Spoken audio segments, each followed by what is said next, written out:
SS news effect ఎస్ఐవిఆర్ కు బదిలీ కలువై మండలం వెంకటరెడ్డిపల్లిలోని ఓ 70 సంవత్సరాల వృద్ధురాలిని అనంతసాగరం పోలీస్ స్టేషన్ లో విధులు నిర్వహించే మహిళా కానిస్టేబుల్ ఆమె భర్త అత్త కలిసి అత్యంత దారుణంగా కొట్టారు. ఈ కొట్లాటలో ఆ వృద్ధురాలు కాళ్ళు చేతులు విరిగాయి. ఒక కాలికి ఆపరేషన్ చేసి ప్లేట్స్ కూడా వేయటం జరిగింది. అయితే ఇంత దారుణం జరిగితే కలువై పోలీసులు మాత్రం ఆడవాళ్లు కేవలం తోసుకున్నారు అని చిన్నపాటి సెక్షన్ తో కేసు ఫైనల్ చేయడం విశేషం.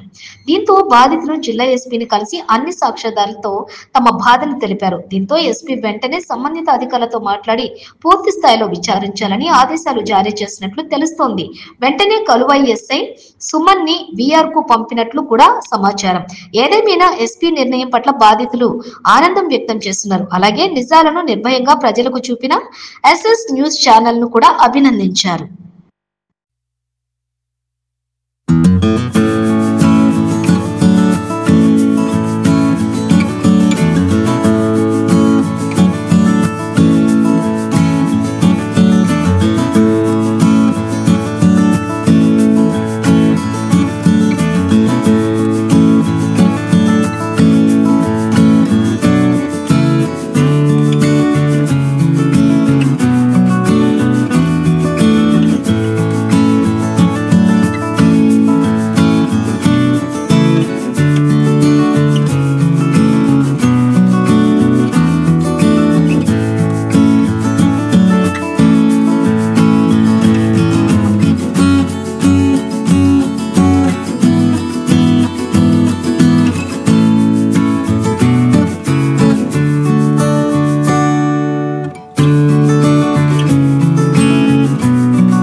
మాది యంగరెడ్డిపల్లి సార్. మమ్మల్ని స్వర్ణ ఈజియా అవరమ్మ ముగ్గురు మళ్ళీ నన్ను కొట్టేసాను సార్. నన్ను దయచేసి మీరు సాయం చేయండి సార్. మీరు నా పేరు ప్రసన్న సార్. మాది కలవాయి మండలం వెంకటరెడ్డిపల్లి.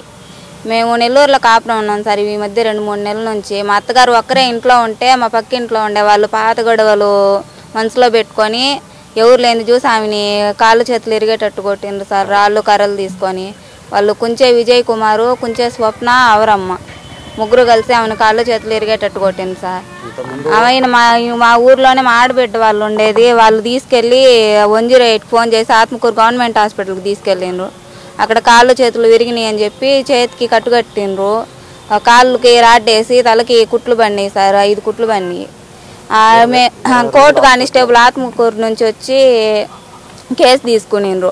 మేము చెప్పేది కాకుండా ఆయనకు నచ్చినట్టు అమ్మ ఈ కానిస్టేబుల్ అని చెప్పి మన డిపార్ట్మెంట్ మేము అట్లా రాయకూడదు, మేము ఇది ఊరికి ఇన్ఫర్మేషన్ మాత్రమే, ఇది కేసు కాదని చెప్పని తీసుకొని ఇది వాళ్ళు ఊరికే కాళ్ళతో చేతులతో కొట్టేసిన ఆడోళ్ళు తోసుకుని చిన్న కేసు పెట్టింది సార్. మేము ఆ రోజే డిఎస్పీ సార్ దగ్గరికి వెళ్ళి తీసుకునింది సార్. వాళ్ళు మేము చెప్పినట్టు కేసు కట్టట్లేదు అని చెప్పని అడిగితే నేను వేరే కానిస్టేబుల్ని పంపిస్తానమ్మా, రాసుకొని వెళ్తారు, వెళ్ళండి మీరు అని చెప్పను నేను.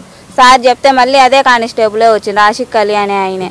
ఆయనే వచ్చి మీదైతే కట్టను, నేను మీదైతే రాసేసి ఉన్నాను, అదే కేసు, ఇంకేం కేసు లేదు, మీది నేను పెట్టింది మేము రాసుకోబోయి లేదా మీరు కేసు కట్టేసిన అయిపోయింది అని చెప్పని ఆయన మళ్ళీ వచ్చినప్పుడు రాసుకోకుండా వెళ్ళిండ్రు. మేము కలవాయి ఎస్ఐ గారి దగ్గరికి వెళ్ళి చెప్పాము. కలవాయి ఎస్ఐ గారి దగ్గరికి వెళ్ళినా కానీ ఆయన అక్కడ నుంచి మాకు వచ్చింది కదమ్మా అది పేపర్, మీరు ఇచ్చింది స్టేట్మెంట్, దాని ప్రకారమే మేము కేసు కట్టినాము, ఇప్పుడు ఆ అమ్మాయి పేరు మేము యాడ్ చేయము, అమ్మాయికి ఉద్యోగం ఉంది కదా మేము అట్లా యాడ్ చేయకూడదు, మాకు సాక్షులు కావాలా, సాక్షుల పేర్లు చెప్పండి, ఎవరైనా చూసినట్టు చెప్తే అమ్మాయి పేరు ఎక్కిస్తాము అని అనిండ్రు.